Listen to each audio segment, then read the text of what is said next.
So we'll have the first problem, ring company, taken from the book of Sir Milan in his Accounting for Special Transactions 2020 edition, authored by Sir Zeus Milan. So we have ring company, 3 requirements: compute for realized gross profit for each year, balance of installment receivable for each year, and the deferred gross profit.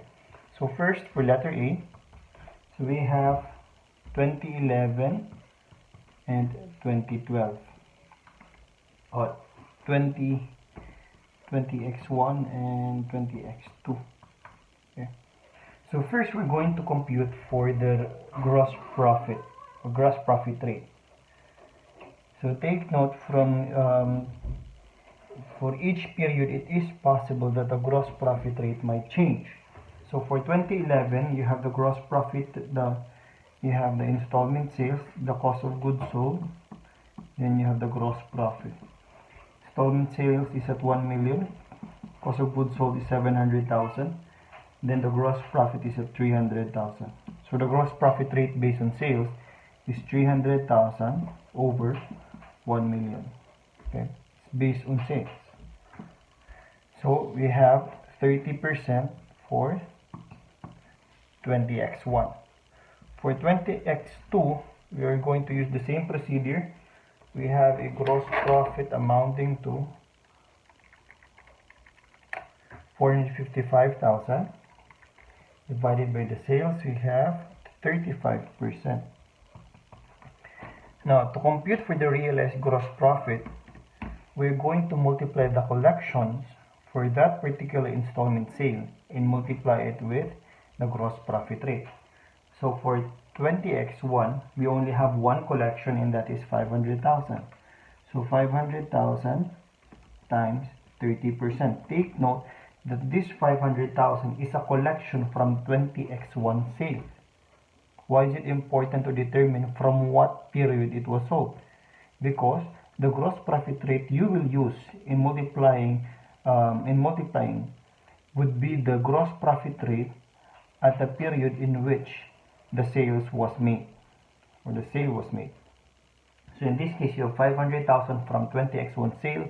The gross profit during that year is 30%. So 500,000 times 30%, that will give us a gross profit of 150,000. For year 2 and 20x2, okay, so we have two collections. We have 300,000. We also have 650,000. So question, on what period did this 300,000 collection came from? So it came from 20x1 sale. So if it came from 20x1 sale, then the 30% shall apply. How about for the 650,000? It came from the 20x2 sale, so the 35% gross profit rate shall apply. So times 35%, we get 300,000 times 0.3, 90k. As for the other one, you have 227,500. So for a total collection of total realized gross profit of 317,500.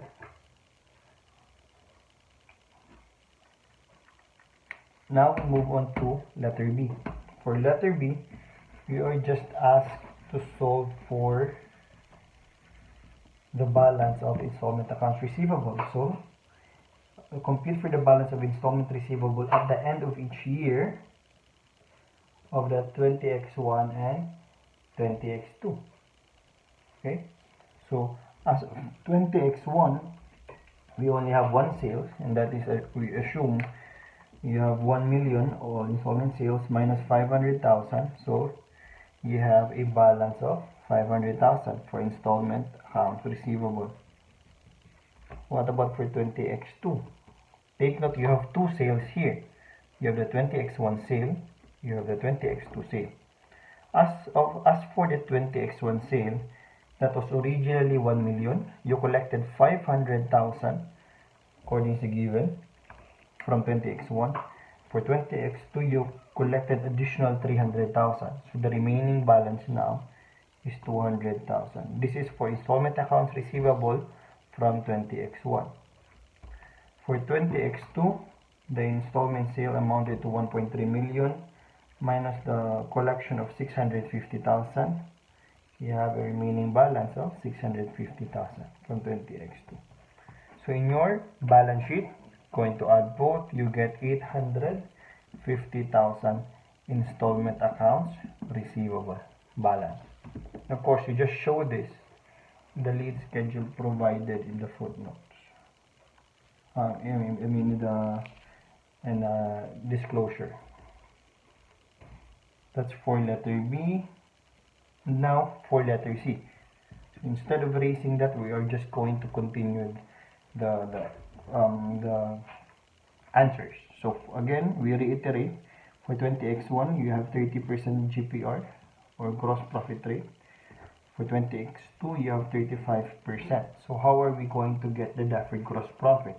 As I have discussed, you are going to multiply deferred gross, the installment accounts receivable balance multiplied by its gross profit rate. So for 20X1, since we only have one sale, that's simply 500,000 times 30%.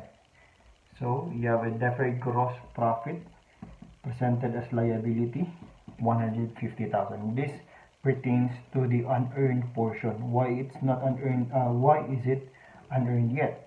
Because it has not been collected yet.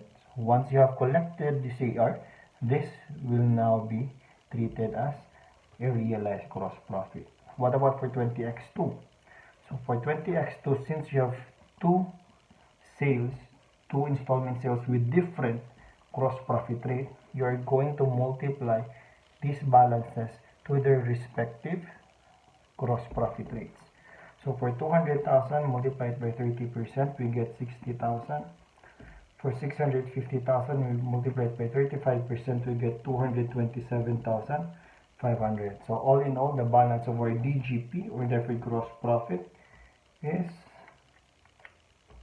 287,500.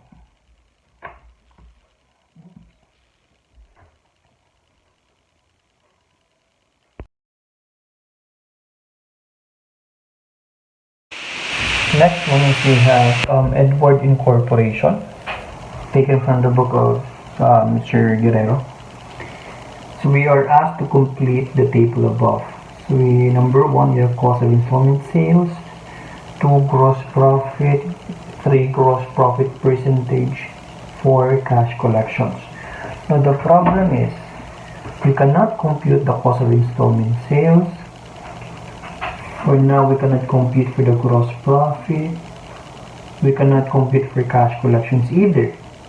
Though we have the realized gross profit, we need either the gross profit rate or the cash collection in order to compute for the between gross profit and cash collection. So instead, we're going to compute first for the gross profit percentage. That means we need to compute first for number 3. Now, how are we going to compute for this one?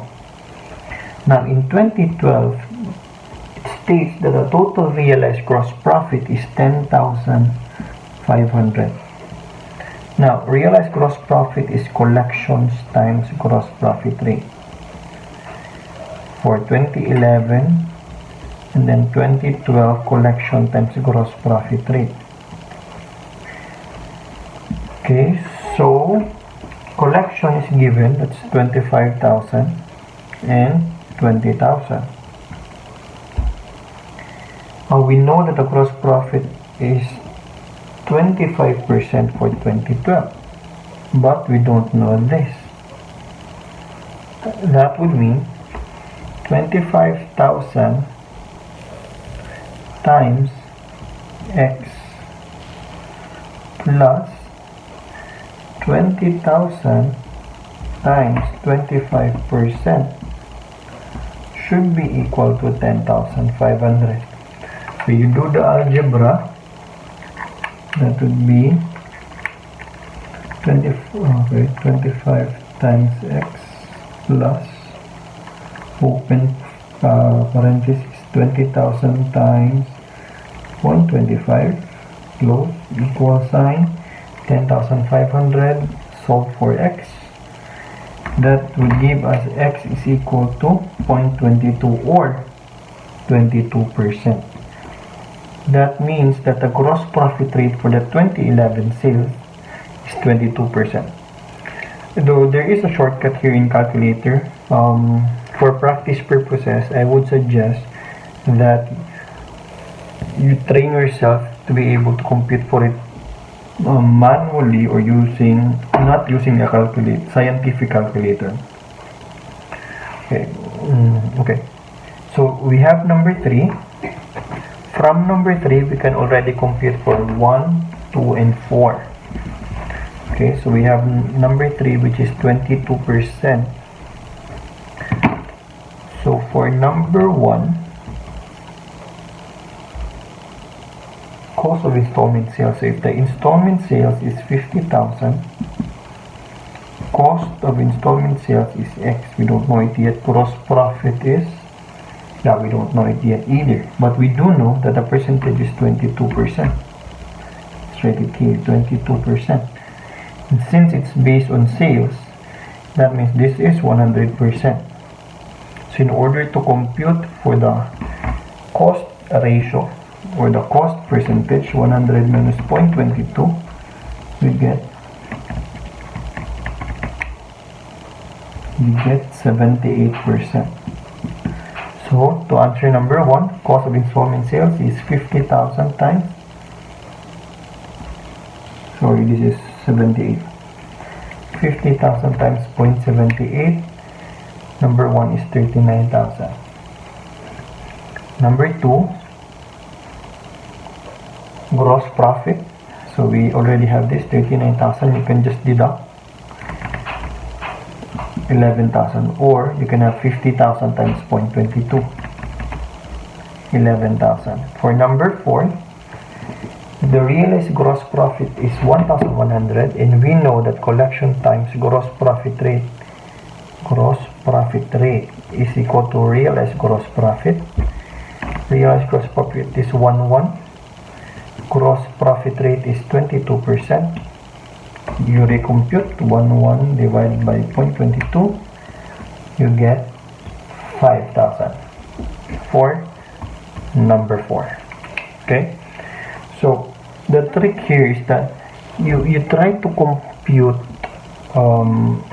you try to check if you can compute a certain problem using the available information, and then you just move on to another question. If you cannot compute that certain problem or that missing element, then you move on to the next one, because problems in installment sales normally are interconnected and interrelated. So once you're able to compute for a certain answer, you can use it to compute for other answers as well. So we're done with 1, 2, 3, and 4. For number 5,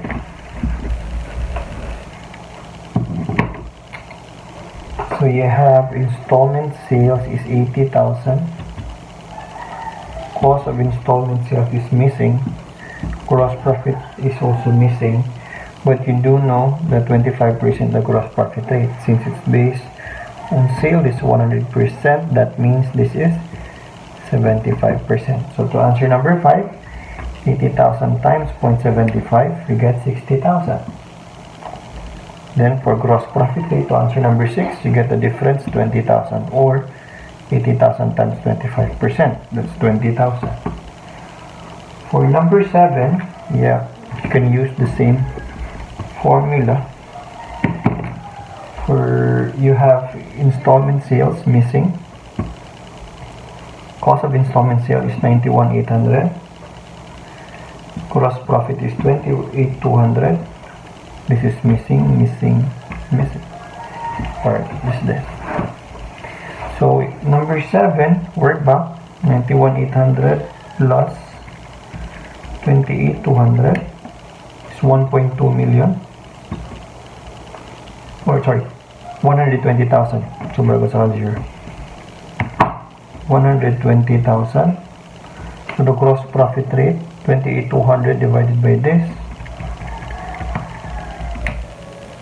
that is 23.5%. Finally, realized gross profit for 2013, you just multiply the cash collections with their respective gross profit rate. So you have for 2011 10,000 times gross profit rate of 22%. To number 3. 2012 is 20,000. 50,000. 50,000 times 25%. Then next is 45,000 times 23.5. Then you add everything.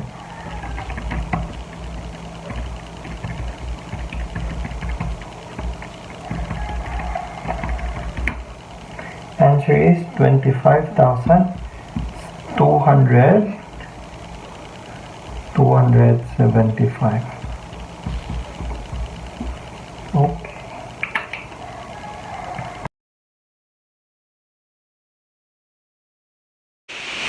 Now we move on to the next problem, Goodbye Mart.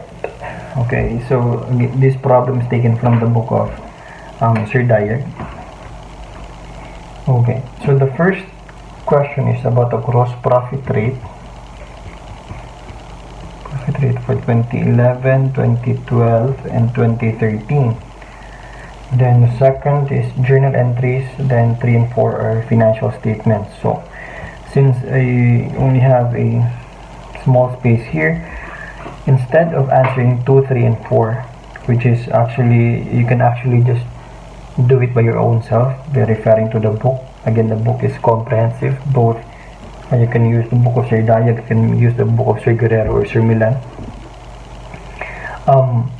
What we're going to solve here is, aside from gross profit rate, we're going to compute for the realized gross profit.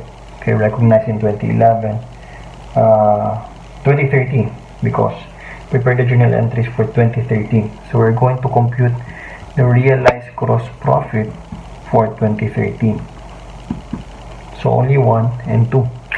So we start with number 1, gross profit rate for 2011, 2012, and 2013. So as for the current year, it's relatively easy to compute. You have the installment sales minus cost of installment sales, gross profit. Divide gross profit with the installment sales.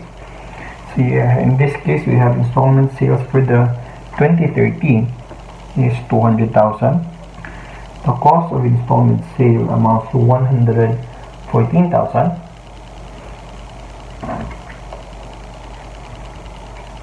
And that means the gross profit is 86,000. So 86 divided by 200,000, the gross profit rate for 2011 is 43%. Sorry, not 2011, 2013, 43%. So the question now would be, how do we compute the gross profit rate for 2011 and 2012? Unlike in the other problems that we have discussed, you're given with the sales and cost of installment sales and cost of installment sales for each year. In this case, you're only given the installment sales and cost of installment sales for the current year only. So how do we compute for this? Now remember that in computing the deferred gross profit for a certain year, let's just say 2011, that means installment accounts receivable multiplied by the gross profit rate applicable to that particular year.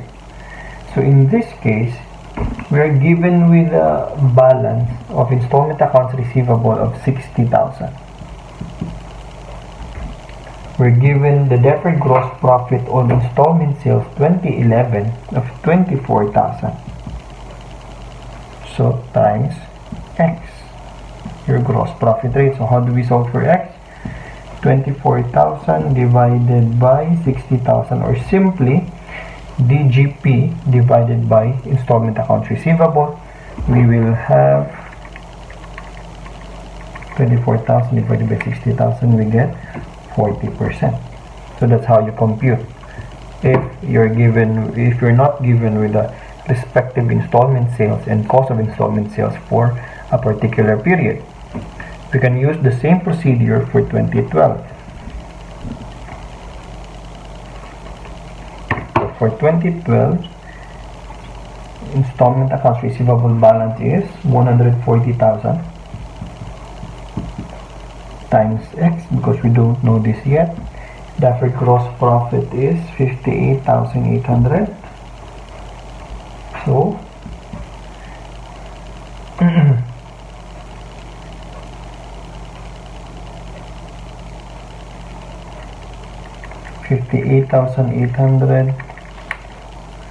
58,800 divided by 140,000, we get 42%. So now we have 42%.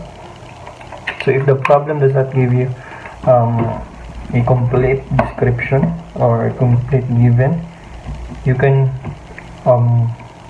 use squeeze method in computing other elements. So now we move on to realized gross profit for 2013. Okay. Now, for realized gross profit for 2013, what we need to do is we need to compute with the collections. Okay, with the collections for 2011, for 2012, and 2013, because collection times the gross profit rate, we get the realized gross profit. So in this case, you already have the collection given. So you have 2011 40,000, 2012 80,000, then 2013 110,000. If this is not given, you can just compare the difference between the beginning and ending balance of installment account receivable of a particular period, or work with whatever whatever is available from the information given. So multiply with the respective gross profit rate, 40%, 42%, 43%, 40,000 times 0.40, that's 16,000. 80,000 times 0.42, that's 33,600. And then 110,000 times 0.43, 47,300. So you add everything, we get 96,000, 96,900. So that answers number 2.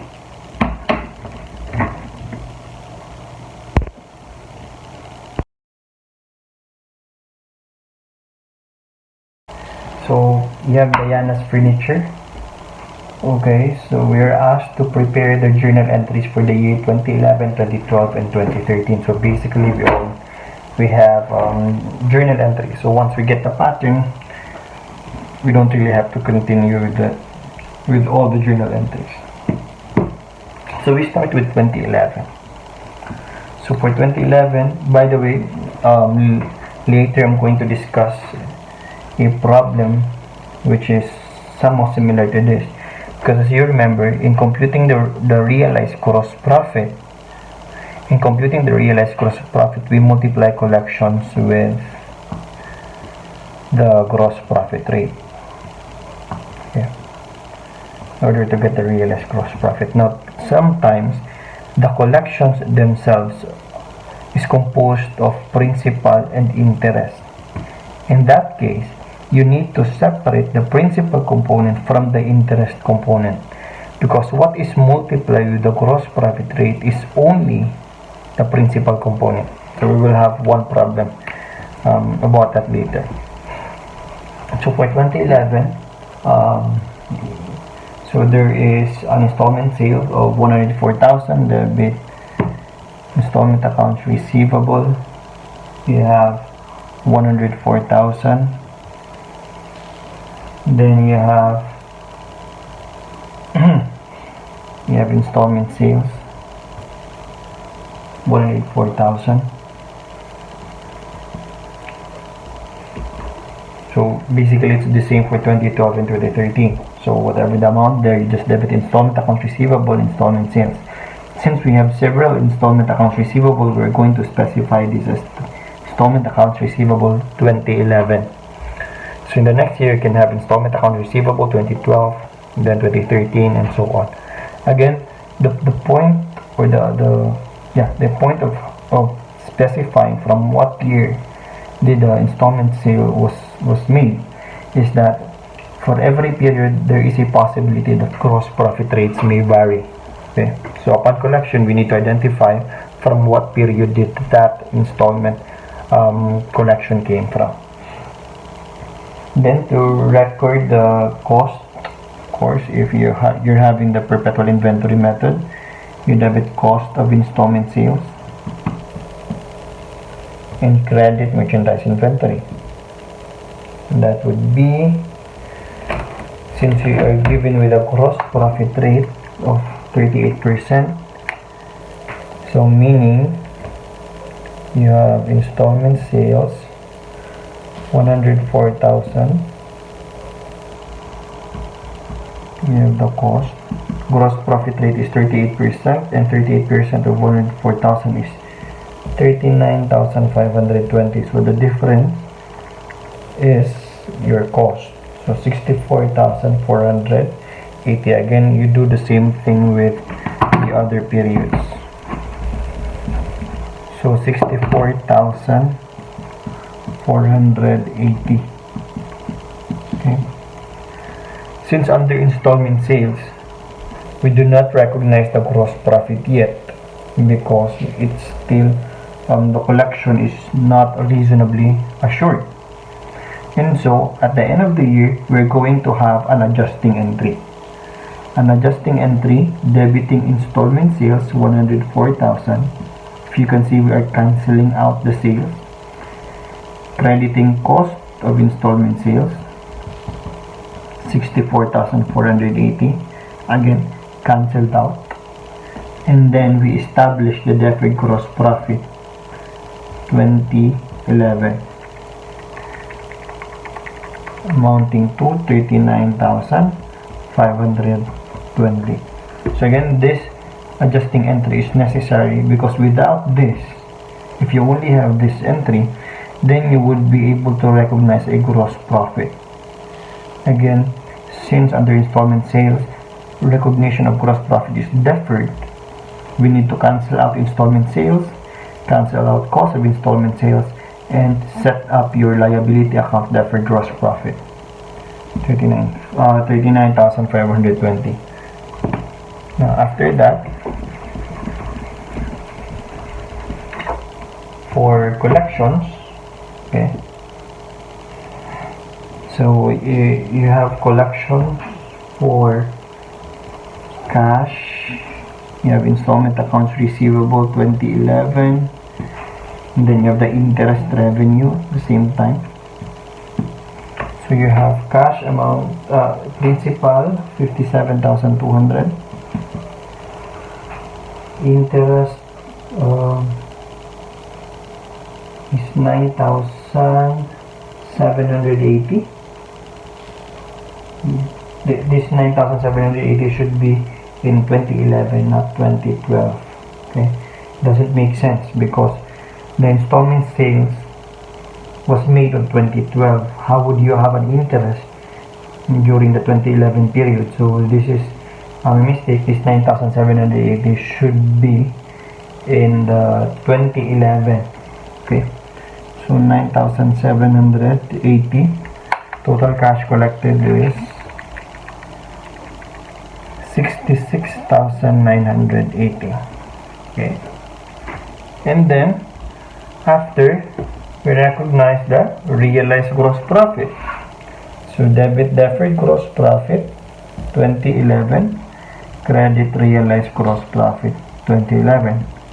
Again, we multiply collections with gross profit rate. We have identified that the gross profit rate is 38%. As for the collection, remember what I said. In order to compute for the realized gross profit, you are going to separate the principal and the interest. You are going to multiply only the principal. So 57,200 times 38%, you get 21,736. So basically, you follow the same procedure throughout 2012 and 2013. You just have to be mindful, okay? Because later in 2012, you have a collection for the installment at 2011 installment. You also have a collection for 2012 installment. So you have to be mindful of the year because the gross profit rates will matter.